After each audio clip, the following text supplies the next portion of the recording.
how do you negotiate price on a wholesale deal? Is there sometimes almost no room for the wholesaler to negotiate, or there sometimes a lot of room?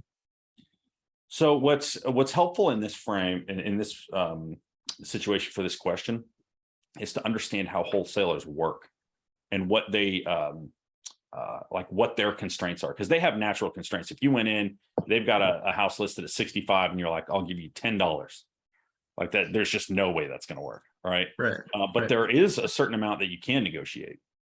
And so what a wholesaler is going to do is they're going to get a house, let's take that for example, or what this one that you're looking at right now, what's its list price? 176, I believe.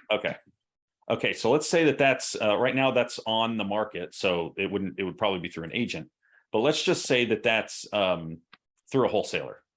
Okay. A wholesaler is going to go around either knocking on doors or sending out mailers or ringless voicemails to get motivated sellers to call them back, and they're going to say, hey, I can buy your house and we can move quickly. All right, now they're only really talking to people that want to move quickly, that they're motivated buyer or they're motivated sellers. If they find out that the seller wants to sell at the peak of the market, they want to get the highest price possible, then they're not their ideal customer. Right. So on a house like this that you're seeing the price for 176, they might talk to him and they get it under contract for 150. And he says, hey, Mr. or Miss Seller, I can get 150 for this. Like, I'll buy it for 150. And in the terms of the agreement, it allows him to assign that contract. So he gets it under 150, and then he comes to you and he's like, Nolan, check this out. This property is awesome. It's a dime. It's only $176,000, right? And then he takes the assignment fee. So he makes 26 grand. You get a good property that has a great return for you, and the seller gets it sold within a quick time frame and the constraints that they care about. So the reason I share that is the average, a reasonable assignment fee is usually between $5,000 and $15,000. The better you are at wholesaling, the more you can find undervalued properties and sell them for a higher value. Their sweet spots, they're really focused on two things: is one, finding motivated sellers, and two, cultivating a list of motivated buyers as well. And then they play matchmaker. That's the value that they add in the situation.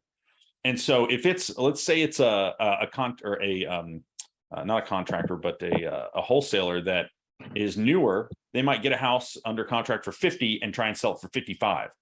Right. And they're just like, I just want to learn the whole process and get paid. Right. So that's a smaller room for negotiation. Whereas if it's a more experienced wholesaler, they might have a larger window. Okay. Generally the larger the price of the property, the larger window you've got to negotiate. So if you're negotiating with a wholesaler, what I do is, first of all, when I first talk to them, I say, hey, I might be interested in this. How quickly do I need to move? Like, what's the other interest? Like, what interest do you have on this? Do you need an answer from me tonight? And what that does is, one, it tells me how quickly I need to move, but it also it gives me a temperature of the market.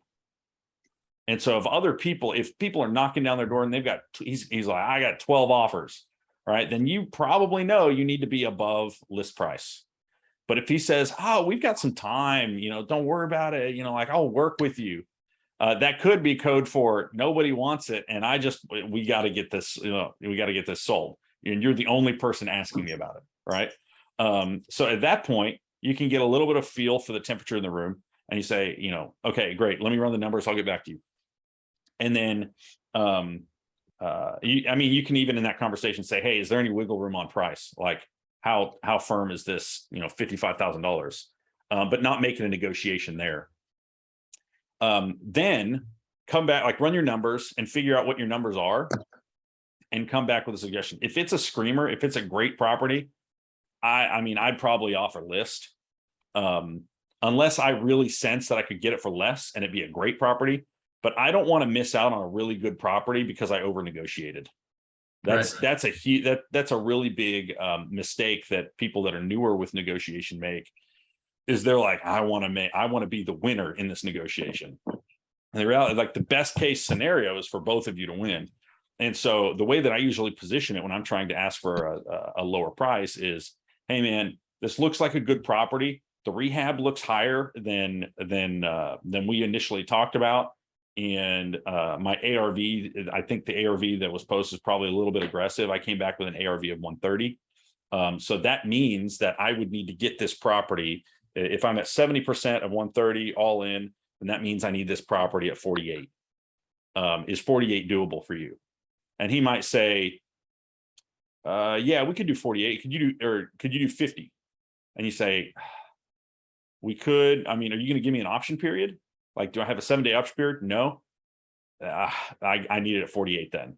Or you could just say, well, if you're going to give me an option period, I can do it at 50. And you might be able to ask for something back, or, maybe it's, okay, I could do 50, but $2,500 earnest money, or something like that. But I wouldn't go back and forth too many times at risk of exasperation on either side. Right. But if he says, man, I just, he might even, especially if he's younger, he might say, like, that's less than the contract I've got it for. My contract's at 50. I just got to get this done. And you might say, well, I need it at 48. And if his contract's at 50 and it's not really worth that, then he's probably not going to end up selling it. And then you can call the seller once your contract, and you can just say, like, well, when's your contract up? Like, when, how quickly you got to move this? And if his contract's up in 15 days and it's not sold, he doesn't have right to the property anymore. You can call the seller and say, hey, I'll give you 48 for it right now, and we'll just move on it and get everything started. But that's generally how I would approach it. I like to try and get a temperature for the room on how much is going on. And sometimes you'll talk to somebody who has a lot of experience. They're closing 4 deals a month. And then you've got someone that's really just trying to cut their teeth and get their first deal. And usually for the latter, I say, hey man, if this is one of your first deals, like, I'm happy to, like, you found a good buyer. I buy properties, and I'm happy to pay an assignment fee if the numbers work for me. So I'm happy to work with you. But what I need this thing at 48, just because the rehab costs, and, explain the logic behind it and whatnot. It's a little bit harder to complain with that. But yes, that's how I would approach that.